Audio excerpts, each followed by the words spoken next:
Welcome back to another video. This will be a 2010 Ford Fusion transmission fluid change on an automatic transmission. This vehicle requires a Ford Mercon V or LV fluid for this. So we'll be using the factory Ford stuff. All right. First thing you want to do, this vehicle was lowered, so I had to jack this up. So you're going to go ahead, locate your transmission dipstick fill point tube, which is up right here.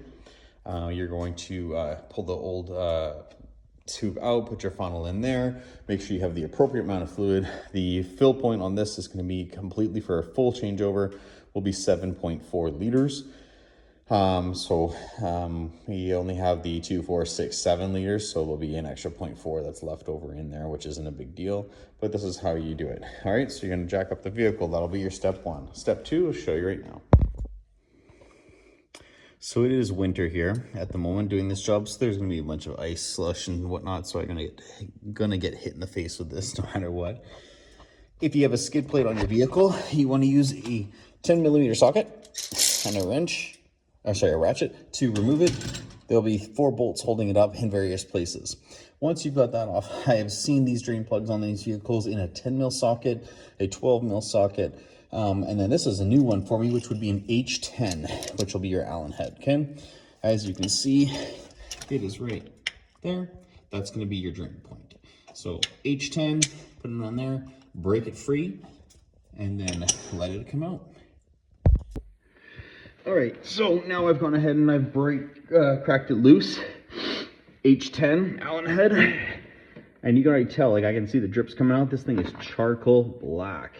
It is not going to be a pleasant color coming out of here. It should be a cherry red. But as you can tell, splash damage.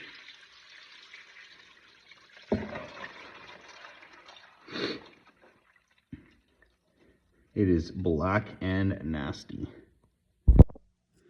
All right, so now I've plugged it, and I'm just going to go down and tighten that up. If you are doing a single drain and fill, you can tighten it just till it's finger tight, okay? I'm doing a double fill, drain and fill, so, but I'll just show you. Just basically put it on and tighten it down until it's snug. Okay, last time I had to use a breaker bar to break this one off. Doesn't need to be that tight. People are scared of things leaking. Just double check your tightness. Tight, okay? Now if you're done here and you're doing a single drain fill, put your skid plate back up, okay? As you can see, the fluid in this is disgusting. Nice and charcoal black. So it hasn't been done probably ever.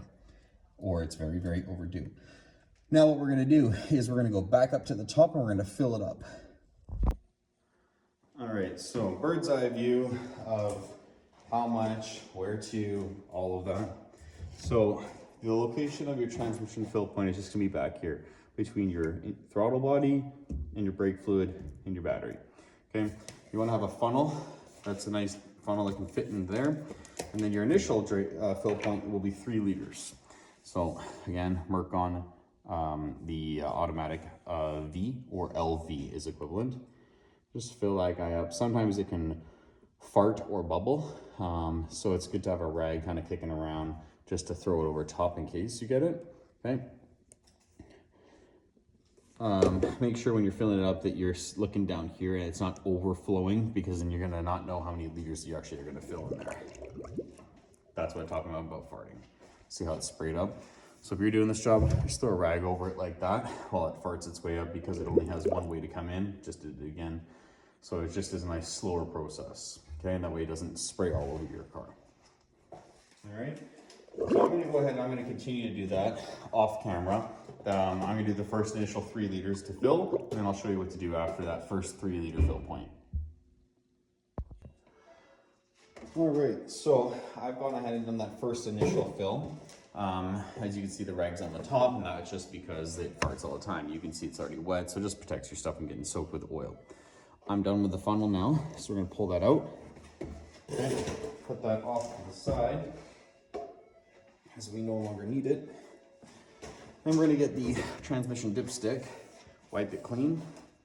Initially, when I did it and checked it, I always checked the level before I begin the job. They had it way up here when it was hot. No, your threshold is right here. When it's hot, it should be right here on the second notch. When it's cold, down here on the lower notch here, a tad less, that's it.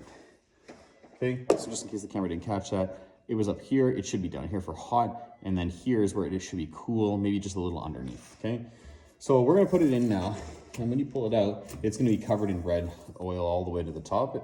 Yeah, as you can see here and way up there. And that's only because you've got so much of it running up, right?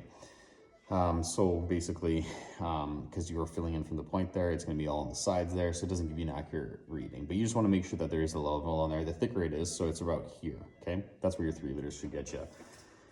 Now what you're going to do is you're going to jump in the vehicle, and you're going to go and turn it on. You're going to shift through your gears from park to reverse, and I'll show you how to do those steps now.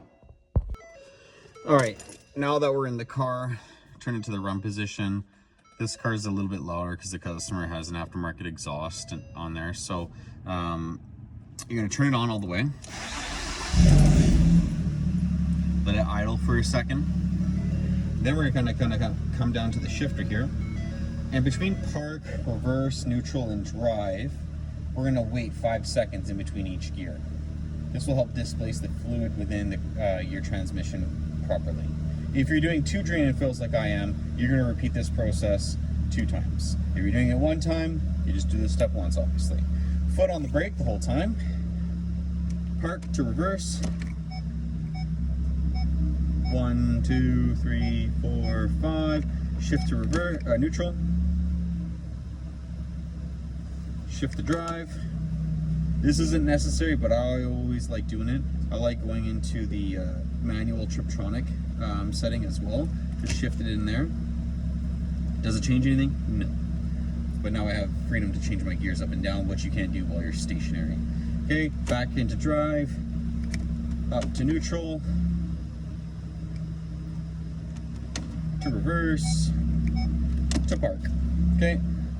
I usually repeat this process 2 times. You don't need to see it to make your video not as long, but do that 1 more time. Once you're done doing that, let the temperature of the engine warm up that transmission, because you need to see the level of it when it's when the engine is hot. Okay. Obviously, right now that's a coolant temperature sensor, so that's irrelevant. And there's also new transmission fluid in there, which was cold, and now it's warming itself up. So you could go around the block 1 time. I just usually kind of let it sit and warm up for 30 seconds, and then I check the transmission fluid. Just a quick snip from when I'm almost done here, where your skid plate should look like, okay? The position of where it should sit and how it gets bolted up, okay? All right, so now you've gone through your gears. You want to check your transmission fluid whilst your engine is running, okay? Do not make the mistake of checking it when it is off. That is not how you do it. Make sure it is running and it's warmed up. Then that is the best time to check your transmission fluid. I've already gone ahead and done the 2nd drain and fill already, so now I'm at the end of my service. So, pull it out, wipe it clean, okay, zip it again, and you see where it's sitting. Now again, you want it to be sitting right on that 2nd notch there, and as you can see right where the wet spot is, I'm just at that notch, okay, so that's perfect where I want it.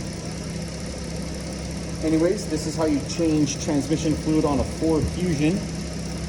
If you found this video helpful, please don't forget to comment, like, and subscribe, and I will see you on the next video.